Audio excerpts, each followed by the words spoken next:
out onto the track, just being led out onto the trees at rail side at Haydock. Rab Havlin on board, as is the case on his Newmarket debut. Frankie Dettori's been on for the last couple of starts, but Rab back on board here. Hello Youmzain, Kevin Stock, Kevin Ryan teaming up, and in truth they've got a little bit to find to go and beat this Calyx, who's just being led out for an extended period. I don't think we'll be too far before he gets let loose and goes down to that 6 furlong start.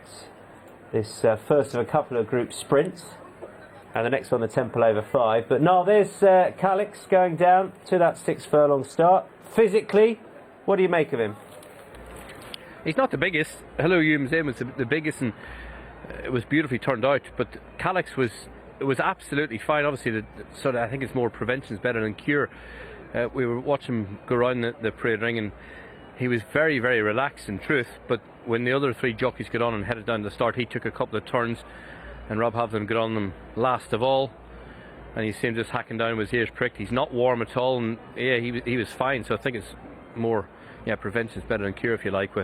With Calyx, he'll canter down to the 6 furlong start, where Craig Weatherford will be waiting for him, and he gets a rogue for entry. He's already 6-4 for the Group 1 Commonwealth Cup at Royal Ascot next month. So this here, time-wise and opposition-wise, as the betting suggests, it should be a walk in the park. He's very, very exciting. Son of Kingman. Now, if you remember when he made his debut at Newmarket, it was just before the Royal meeting, and last year, and John Gosden was keen that Rob Havlin rode him, because I think he has got his sort of kinks at home, and Rob knew him well. So with Too Darn Hot running over at the Curragh and Frankie Dettori in action there, there's no bad thing to have Rob back on board. He knows him well, and you can see him going down there, ears pricked, not wasting any energy at all, nearly his hands on his withers, and he's absolutely fine. So he's going to come out of stall 1. So he's in the St James's Palace, he's in the July Cup, but you'd imagine a 3-year-old programme now, with the introduction a few years ago of the Commonwealth Cup, will be the ideal stepping stone for him. A dangerous Hello Youmzain has had one run that was in the Greenham in easier conditions. He looked really well, actually, for a Kodiak. You sort of think, well, they're precocious 2-year-olds, but he was a big, good-looking individual. He'll come out of stall 3. Kevin Stott on board for Kevin Ryan. Through Mason was second in the Mill Reef last year. We know plenty about him. He's got a BHA rating of 104, so leaves him £11 inferior to the likes of Calyx, and Hello Youmzain's rated 113, and Royal Interventions, she's the lowest rated. She's rated 99, but she had a good year herself last year. She won the Empress at Newmarket in good style, second in the morning as well. So this is a big step up, but you can see why Calyx, they're going to get good place money in group company, and there is Craig Weatherford on hand to meet Calyx down at the start. So we've gone post time, so he'll just walk behind and they'll slot in, and we should be pretty much good to go here for the Armstrong's Agri Sandy Lane Stakes, a Group 2 event.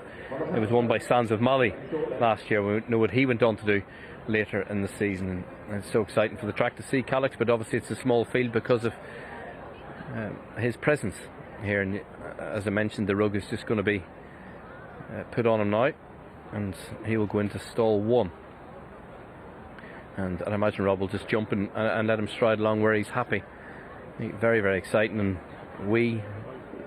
John Gosden doesn't know the ceiling of his ability just yet, and it's not a betting contest as such, but a big half an hour for the trainer, obviously, with Too Darn Hard 6-4 over at the Curragh, where we'll be going straight on the back of this. He slots in to stall number 1, and True Mason into stall 4, and Royal Intervention will go into stall 3 and complete the lineup. Let's get back up, Dallin, and get the call for the Sandy Lane.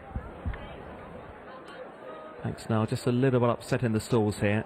The favourite all in now, set to go, and they're off.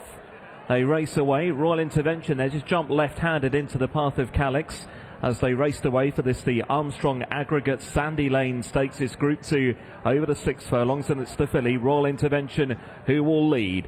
from Hello Youmzain in second in the blue jacket. The pink cap just tucking in behind Calyx, looking to make it 4 out of 4 in his career. Last of the 4 runners is True Mason as they continue up the home straight down the centre of the racecourse, approaching the final 3.5 furlongs, and it's Royal Intervention and Jura Mosse who lead by the best part of a length over Hello Youmzain in second under Kevin Stott, just waiting behind on Calyx's Rab Havlin, and then came True Mason and Ben Curtis. The final quarter mile looming now. Royal Intervention now been ridden along. Hello Youmzain challenging towards the near side. Calyx now angled out just in behind Ravos and trying to produce, but just hanging over to the far side. Roll a little here. Calyx and Hello Youmzain has his measure at the moment, going inside the final furlong. It's Hello Youmzain from Calyx who can't lift in second place, and it's Hello Youmzain inside the final 100 yards who will get the better of the hot favourite. Hello Youmzain has won the Sandy Lane Stakes. Hello Youmzain the winner. Calyx was only second. Royal Intervention third, and last of 4, True Mason.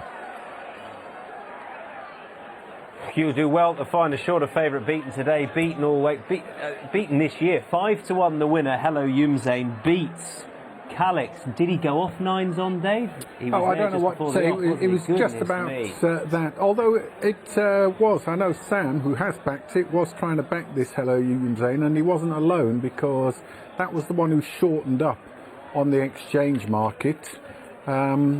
And yeah, there's no real excuses at all. Well, I don't know whether he's beaten himself or not, Calyx. You think as well that's probably not a great result for the books at Haydock, because there'll be a big Saturday crowd and a lot would have just backed the second favourite, especially Kevin Ryan being popular there. There will be more fallout from that off the back of the Irish 2000, which is where we go next, but no doubt John Gosden will have had eyes on that. He was 2-13 he went off, 5-1 the winner.